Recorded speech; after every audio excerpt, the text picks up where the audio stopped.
History by genius channel which तुहाडा सब का स्वागत है। अज असी गल करांगे कलोनीअल हिस्टोरियोग्राफी यानी कि बस्तीवादी या उपनिवेशिक इतिहास लेखन के बारे। इतिहास प्राचीन घटनावां का अध्ययन है और जिमें कि EH कार ने भी लिखा है कि वो प्राचीन घटनावां जिन्हां दा सानू कोई ना कोई प्रमाण मिलता है, कोई ना कोई सबूत मिलता है। इसे तरह के नाल इतिहास लेखन तो भाव उस लेखन कला तो है जो किसी विचारधारा के अधीन लिखी जाती है। सो इत्थे असीं गल करांगे कि प्राचीन भारतीय इतिहास लेखन के संदर्भ विच ये जानना काफ़ी जरूरी जापदा है कि 18वीं सदी के पूर्व काल तक किसी भी भारतीय विद्वान ने विज्ञानिक ਜਾਂ ਤਰਕਪੂਰਨ इतिहास लेखन का कभी यतन नहीं किया, परंतु भारत विच ब्रिटिश राज की स्थापना के बाद इस दिशा विच अवश्य नवे यतन शुरू किए गए। समय के नाल नाल इन्हां विच कई महत्वपूर्ण परिवर्तन भी देखे गए जिन्हों राजनीतिक अते बौद्धिक संदर्भ विच महसूस किया जा सकता है। हौली हौली इतिहास लेखन के खेतर विच कई विचारधारावां उभरियां जो आपस विच कई विषयों उत्ते सहमत भी नहीं सन। और इस दिशा दे विच असीं सब तो पहला गल करांगे उपनिवेशिक या बस्तीवादी इतिहासकारी के बारे दे विच। उपनिवेशिक इतिहास लेखन तो भाव उन्हां इतिहासकारां दी रचना शैली तो है जो उपनिवेशिक विचारधारा नाल प्रभावित सन। इस विचारधारा नाल संबंधित लेखकों विच ज्यादातर ईसाई प्रचारक अते उपनिवेशिक राज अधिकारी सन। इसलिए उन्होंने जिस भाव नाल अपनियां रचनावां रचियां निश्चित तौर पर उपनिवेशिक इतिहास लेखन नूं अपमानजनक भाव नाल देखिया जान लगा। इस संदर्भ विच यह जानना जरूरी है कि उपनिवेशिक इतिहास लेखन की एक प्रमुख विशेषता विचारात्मक पैमाने संबंधी जागृति की घाट सी। भारत विच इतिहास लेखन की प्रक्रिया का आरंभ 18वीं अते 19वीं सदियां विच भारत विच ईस्ट इंडिया कंपनी के राज की स्थापना के नाल होया। 18वीं सदी विच तां अंग्रेज भारत विच अपनी सत्ता स्थापित करन विच व्यस्त रहे, इसलिए वो इतिहास वाल कोई विशेष ध्यान ना दे सके। परंतु 19वीं सदी के शुरू तो ही उन्होंने भारत के संबंध विच ज्ञान प्राप्त करना अते लिखना शुरू किया। सो इस दे मुख्य कारण हेठ लिखे असीं दस सकते हाँ।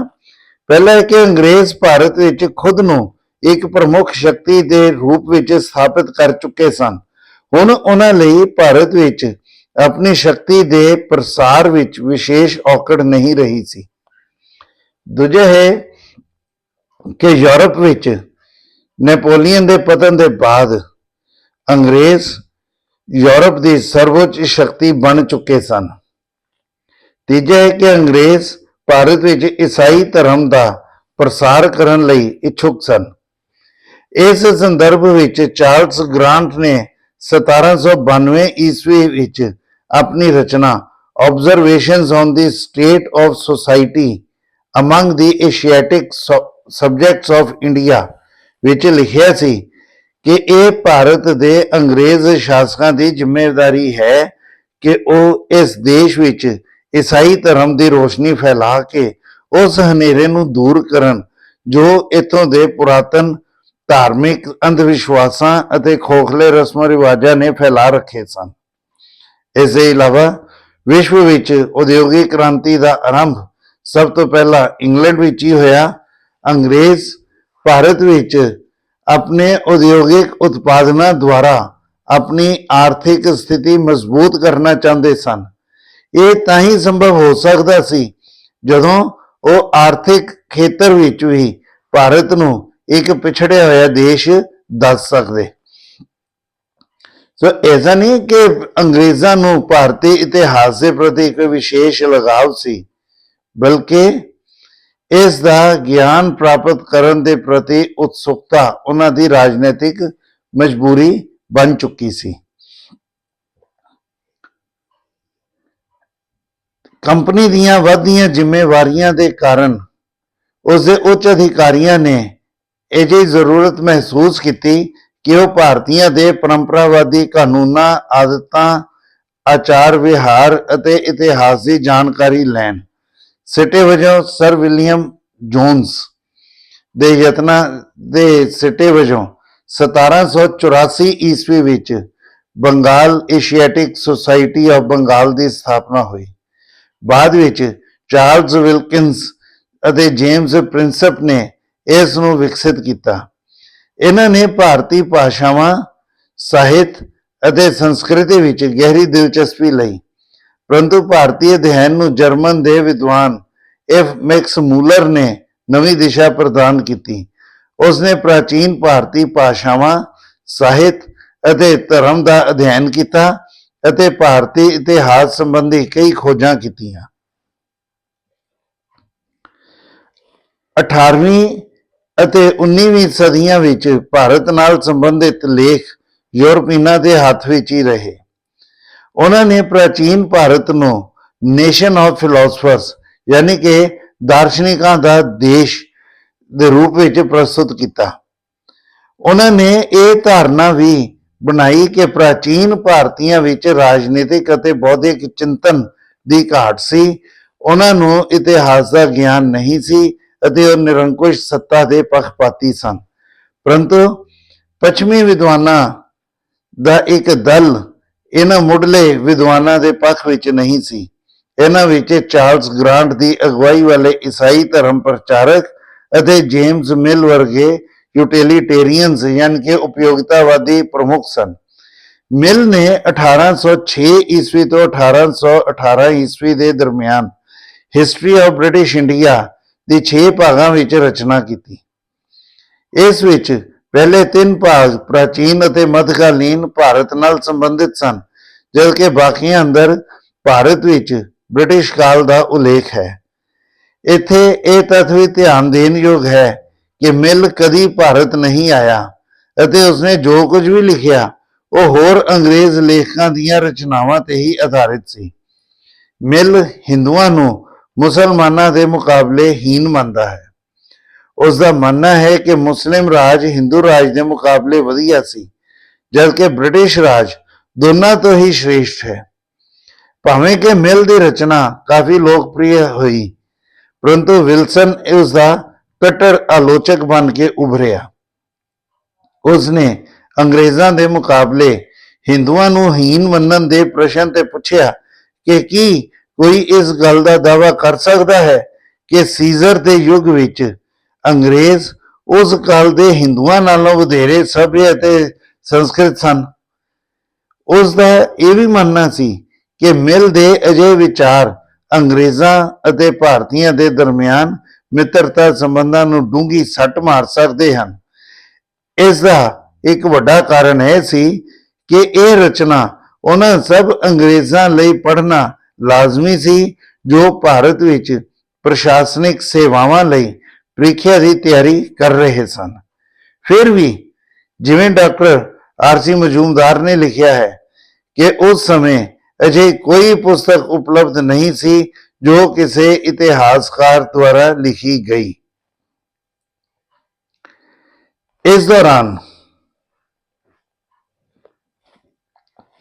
ਅਨੇਕ ਅੰਗਰੇਜ਼ ਪ੍ਰਸ਼ਾਸਨਿਕ ਅਧਿਕਾਰੀਆਂ ਨੇ ਵੀ ਭਾਰਤੀ ਇਤਿਹਾਸ ਦੇ ਸੰਬੰਧ ਵਿੱਚ ਲਿਖਿਆ। ਕਿਉਂਕਿ ਇਹ ਅਧਿਕਾਰੀ ਕਾਫੀ ਸਮੇਂ ਤੱਕ ਭਾਰਤ ਵਿੱਚ ਰਹੇ, ਇਸ ਲਈ ਭਾਰਤ ਦੇ ਵਿਸ਼ੇ ਵਿੱਚ ਇਹਨਾਂ ਦਾ ਗਿਆਨ ਮਿਲ ਦੇ ਮੁਕਾਬਲੇ ਕਾਫੀ ਜ਼ਿਆਦਾ ਸੀ। ਇਹਨਾਂ ਵਿੱਚ ਇੱਕ ਪ੍ਰਮੁੱਖ ਨਾਂ ਮਾਊਂਟ ਸਟੂਅਰਟ ਐਲਫਿੰਸਟਨ ਦਾ ਆਉਂਦਾ ਹੈ। ਉਹ 16 ਸਾਲ ਦੀ ਉਮਰ ਵਿੱਚ ਹੀ ਭਾਰਤ ਆ ਗਿਆ ਸੀ। ਉਹ ਮਿਲ ਦੀ ਰਚਨਾ ਦਾ ਆਲੋਚਕ ਸੀ। ਉਸ ਦਾ ਮੰਨਣਾ ਸੀ ਕਿ ਭਾਵੇਂ ਮਿਲ ਦਾ ਕੰਮ ਅਸਲ ਅਤੇ ਸ਼ੁੱਧ ਹੈ, ਪਰੰਤੂ ਹਿੰਦੂਆਂ ਅਤੇ ਮੁਸਲਮਾਨਾਂ ਦੇ ਸੰਦਰਭ ਵਿੱਚ ਇਹ ਸਪਸ਼ਟ ਨਹੀਂ ਹੈ। ਭਾਰਤ ਦੇ ਪ੍ਰਤੀ ਉਹ ਮਿਲ ਦੀ ਕੁਟਿਲ ਅਤੇ ਵਿਅੰਗਮਈ ਭਾਸ਼ਾ ਨੂੰ ਵੀ ਪਸੰਦ ਨਹੀਂ ਕਰਦਾ ਸੀ। ਇਸ ਲਈ ਉਸਨੇ 1841 ਈਸਵੀ ਵਿੱਚ ਹਿੰਦੂ ਅਤੇ ਮੁਹੰਮਡਨ ਭਾਰਤ ਦਾ ਇਤਿਹਾਸ Hindu and Muhammadan history of India ਦੀ ਰਚਨਾ ਕੀਤੀ। ਐਲਫਿੰਸਟਨ ਨੇ ਭਾਰਤੀ ਇਤਿਹਾਸ ਨਾਲ ਸੰਬੰਧਿਤ ਸਰੋਤਾਂ ਦਾ ਬਹੁਤ ਧਿਆਨ ਨਾਲ ਅਧਿਐਨ ਕੀਤਾ।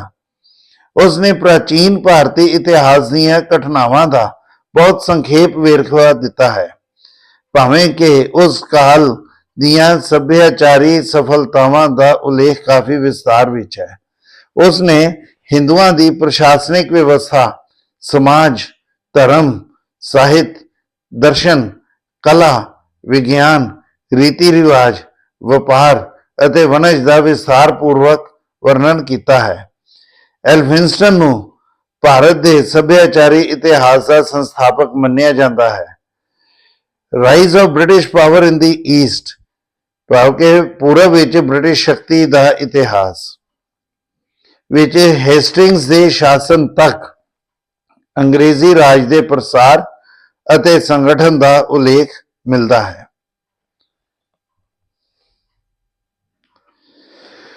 ਬ੍ਰਿਟਿਸ਼ ਪ੍ਰਸ਼ਾਸਕ ਇਤਿਹਾਸਕਾਰਾਂ ਵਿੱਚ V.S. ਸਮਿਥ ਦਾ ਨਾਂ ਸਭ ਤੋਂ ਉੱਪਰ ਹੈ।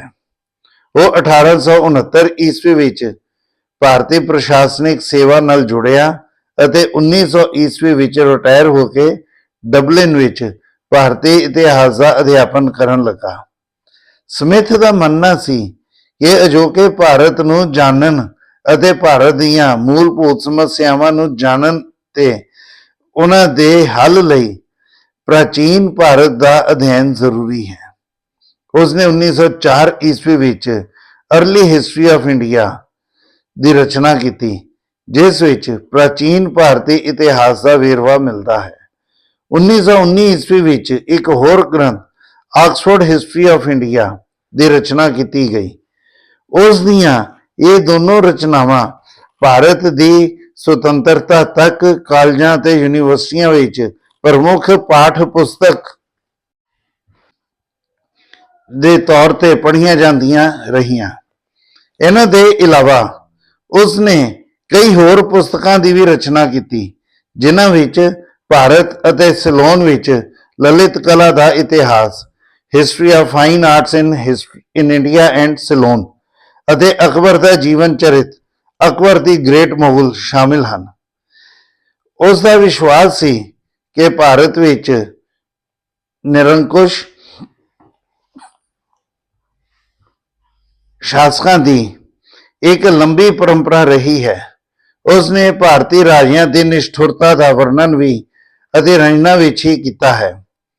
ਉਹ ਕੌਟਿल्य ਦੀ ਦੰਡ ਸੰਹਿਤਾ ਨੂੰ ਫੈਰੋਸ਼ੀਅਸਲੀ ਸਵੀਅਰ ਯਾਨੀ ਕਿ ਬਹੁਤ ਕਠੋਰ ਮੰਨਦਾ ਹੈ।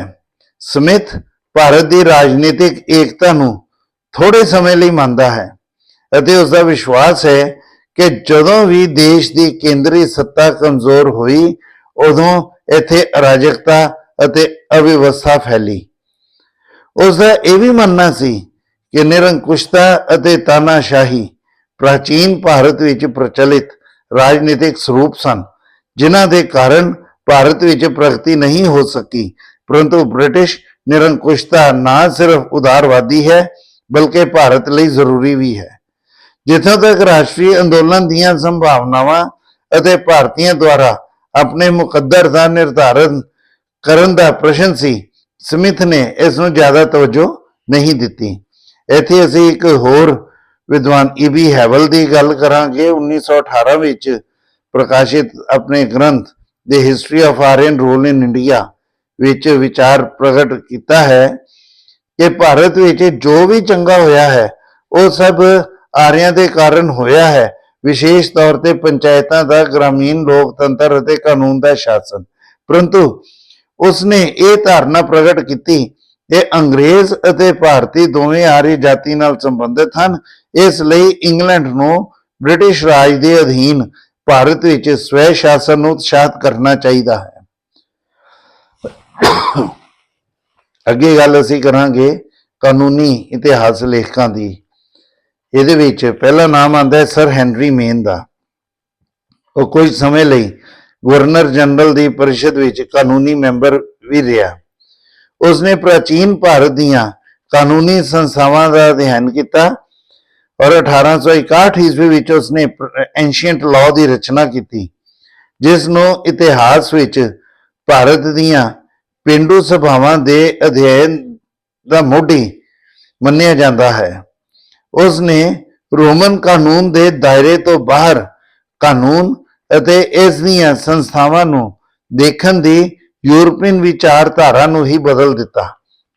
ਪਰੰਤੂ ਸਰ ਜੇਮਸ ਫਿਟਜ਼ਜੇਮਸ ਸਟੀਫਨ ਦੇ ਵਿਚਾਰ ਮੇਨ ਦੇ ਵਿਚਾਰਾਂ ਦੇ ਬਿਲਕੁਲ ਉਲਟ ਹਨ। ਉਹ ਵੀ ਵਾਇਸਰਾਏ ਦੀ ਪਰਿਸ਼ਦ ਵਿੱਚ ਲਾਅ ਮੈਂਬਰ ਯਾਨੀ ਕਿ ਕਾਨੂੰਨੀ ਮੈਂਬਰ ਸੀ। ਉਸਨੇ ਵਾਰਨ ਹੈਸਟਿੰਗਸ ਦੇ ਅਧੀਨ ਬ੍ਰਿਟਿਸ਼ ਪ੍ਰਸ਼ਾਸਨ ਦੇ ਪੱਖ ਵਿੱਚ ਆਪਣੇ ਵਿਚਾਰ ਰੱਖੇ। ਇੱਥੇ ਮੈਂ ਕੁਝ ਹੋਰ ਰਾਈਟਰਸ ਦੀ ਗੱਲ ਕਰਾਂਗਾ। 1907 ਈਸਵੀ ਵਿੱਚ ਪੀ ਰਾਬਰਟਸ ਨੇ ਹਿਸਟਰੀ ਆਫ ਬ੍ਰਿਟਿਸ਼ ਇੰਡੀਆ ਦੀ ਰਚਨਾ ਕੀਤੀ। 1929 ਈਸਵੀ ਵਿੱਚ ਡੇਵਿਡ ਡੌਡਵੈਲ ਨੇ ਕੈਂਬਰਿਜ ਹਿਸਟਰੀ ਆਫ ਇੰਡੀਆ ਦਾ ਸੰਪਾਦਨ ਕੀਤਾ, ਜਿਸ ਵਿੱਚ ਬਹੁਤ ਸਾਰੇ ਅੰਗਰੇਜ਼ ਇਤਿਹਾਸਕਾਰਾਂ ਨੇ ਵੀ ਆਪਣਾ ਯੋਗਦਾਨ ਪਾਇਆ। ਪਰੰਤੂ ਇਹਨਾਂ ਵਿੱਚੋਂ ਕਿਸੇ ਨੇ ਵੀ ਭਾਰਤ ਦੀ ਅਰਥ ਵਿਵਸਥਾ, ਸਮਾਜਿਕ ਵਿਵਸਥਾ ਜਾਂ ਇੱਥੋਂ ਦੇ ਲੋਕਾਂ ਦੇ ਰਹਿਣ ਸਹਿਣ ਦੇ ਸੰਦਰਭ ਵਿੱਚ ਨਹੀਂ ਲਿਖਿਆ। 20ਵੀਂ ਸਦੀ ਵਿੱਚ ਭਾਰਤ ਦੇ ਇਤਿਹਾਸ ਲੇਖਣ ਵਿੱਚ ਇੱਕ ਨਵੀਂ ਸ਼ਾਖਾ ਵਿਕਸਿਤ ਹੋਈ। ਅੰਗਰੇਜ਼ ਪ੍ਰਸ਼ਾਸਨਿਕ ਅਧਿਕਾਰੀ W.H. ਮੋਰਲੈਂਡ ਨੇ 1920 ਈਸਵੀ ਵਿੱਚ ਅਕਬਰ ਦੇ ਦੇਹਾਂਤ ਦੇ ਸਮੇਂ Bharat India at the death of Akbar ਵਿੱਚ ਭਾਰਤ ਦੀ ਆਰਥਿਕ ਦਸ਼ਾ ਦਾ ਉਲੇਖ ਕੀਤਾ। 1923 ਈਸਵੀ ਵਿੱਚ ਉਸਨੇ ਫਰੋਮ ਅਕਬਰ ਟੂ ਔਰੰਗਜ਼ੇਬ ਦੀ ਰਚਨਾ ਕੀਤੀ ਔਰ 1929 ਈਸਵੀ ਵਿੱਚ ਦੀ ਅਗਰੇਰੀਅਨ ਸਿਸਟਮ ਆਫ ਮੁਗਲ ਇੰਡੀਆ ਦੀ ਰਚਨਾ ਹੋਈ। ਪਰੰਤੂ ਇਹਨਾਂ ਵਿੱਚ ਮੋਰਲੈਂਡ ਪੂਰਵ ਕਲਪਨਾ ਦੇ ਨਾਲ ਚੱਲਿਆ ਸੀ ਕਿ ਬ੍ਰਿਟਿਸ਼ ਕਾਲ ਵਿੱਚ ਭਾਰਤ ਦੀ ਆਰਥਿਕ ਦਸ਼ਾ ਮੱਧ ਕਾਲ ਦੇ ਮੁਕਾਬਲੇ ਜ਼ਿਆਦਾ ਮਜ਼ਬੂਤ ਸੀ ਔਰ ਇਸ ਦੇ ਐਗਜ਼ਾਮਪਲ ਮੈਂ ਇਸ ਵਿਚਾਰ ਦੇ ਨਾਲ ਰੱਖਦਾ ਹਾਂ ਕਿ ਜਿਵੇਂ ਕਿ ਕੋਈ ਕ੍ਰਿਕਟ ਦਾ ਮੈਚ ਚੱਲ ਰਿਹਾ ਹੋਵੇ ਔਰ ਪਹਿਲੀ ਟੀਮ ਜਿਸ ਨੇ ਬੈਟਿੰਗ ਕੀਤੀ ਅਗਰ ਉਹ 150 ਸਕੋਰ ਕਰਦੀ ਹੈ ਤਾਂ ਦੂਜੀ ਟੀਮ ਆਪਣੇ ਸਾਹਮਣੇ ਇੱਕ ਨਿਸ਼ਾਨਾ ਲੈ ਕੇ ਚੱਲਦੀ ਹੈ ਕਿ ਅਸੀਂ ਜਿੱਤਣ ਲਈ 151 ਸਕੋਰ ਬਣਾਉਣੇ ਹਨ। ਸੋ ਜਿਸ ਤਰ੍ਹਾਂ ਉਹ ਟੀਚਾ ਲੈ ਕੇ ਚੱਲਦੇ ਹਨ, ਇਸੇ ਤਰ੍ਹਾਂ ਦੇ ਨਾਲ ਮੋਰਲੈਂਡ ਦੇ ਬਾਰੇ ਵੀ ਕਿਹਾ ਜਾਂਦਾ ਹੈ ਕਿ ਉਹ ਪਹਿਲੇ ਹੀ ਇਸ ਵਿਚਾਰ ਨੂੰ ਲੈ ਕੇ ਚੱਲਿਆ ਸੀ ਇਹ ਦੱਸਣਾ ਕਿ ਬ੍ਰਿਟਿਸ਼ ਕਾਲ ਵਿੱਚ ਹੀ ਭਾਰਤ ਦੀ ਆਰਥਿਕ ਦਸ਼ਾ ਜੋ ਹੈ ਉਹ ਜ਼ਿਆਦਾ ਸੰਗਠਿਤ ਹੋਈ, ਜ਼ਿਆਦਾ ਮਜ਼ਬੂਤ ਹੋਈ। ਅਸੀਂ ਆਪਣੇ ਇਸ ਟੌਪਿਕ ਨੂੰ ਅੱਗੇ ਸਮ ਅਪ ਕਰਾਂਗੇ ਕਿ ਪ੍ਰਾਚੀਨ ਭਾਰਤ ਦੇ ਸੰਦਰਭ ਵਿੱਚ ਬ੍ਰਿਟਿਸ਼ ਵਿਦਵਾਨਾਂ ਦਾ ਨਜ਼ਰੀਆ ਇੱਕ ਸਮਾਨ ਨਹੀਂ ਰਿਹਾ।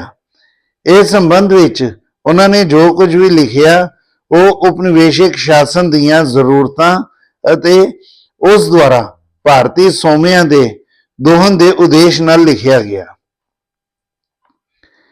ਉਹਨਾਂ ਨੇ ਭਾਰਤ ਦੀ 18ਵੀਂ ਸਦੀ ਨੂੰ ਅਰਾਜਕਤਾ ਅਤੇ ਅਵਿਵਸਥਾ ਨਾਲ ਭਰਪੂਰ ਡਾਰਕ ਏਜ ਮੰਨਿਆ, ਜਦ ਕਿ ਅੰਗਰੇਜ਼ ਇਸ ਦੇ ਬਚਾਅ ਲਈ ਨਹੀਂ ਆਏ।